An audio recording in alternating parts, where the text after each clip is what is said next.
when you're overwhelmed, when you've got so many things to do, when you're stressed, most likely, it's hard to gain the clarity to know where you want to go. Like for me personally, the times that I've gained clarity is when I was in holidays, when I had a lot of time to think about what I wanted to do with my life, what I wasn't happy with, and that's helped me design the life the way I wanted it. How would you, what advice do you have for people who are in that situation where they're not in holidays, they are stressed, and they need to clarify their vision? Do you have an exercise, some tips? How do you do that? Sure. Well, the first thing I would suggest is to get the things out of their heads. So I have a phrase that I use with my clients, and I say, thoughts become entangled as they pass through their lips and over fingertips. So as you write or type and speak, you untangle your thoughts, because this is where the problem lies.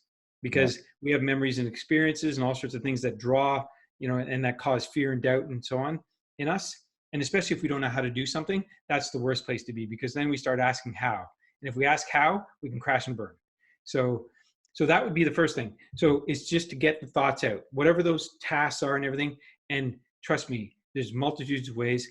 I use dry erase markers on mirrors, on windows.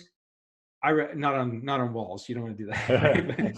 So you basically in Getting Things Done from David Allen, he calls it the brain dump, where you try to put everything down, and you think of everything you might want to do, everything you have to do, and you try to think all the small things that may nag you when you're in the shower. Oh, I need to remember to fix this or that. You write it all down. That's first step. Is that correct? Yeah. Just get it out of your head, put it someplace tangible where you can see it. If you have a whiteboard or someplace where you can write it, get it out there so you can see it for what it is. Because then you start thinking like, I'm wasting my time on that thing, or no, that's no good, right? And then you start realizing what it is that I really need to get done.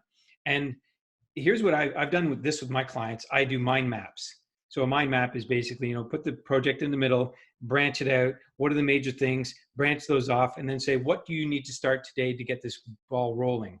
So if they have somebody like that, or a coach, or somebody they can reflect on that can help them get that stuff out and put it into a framework, because that's all they need.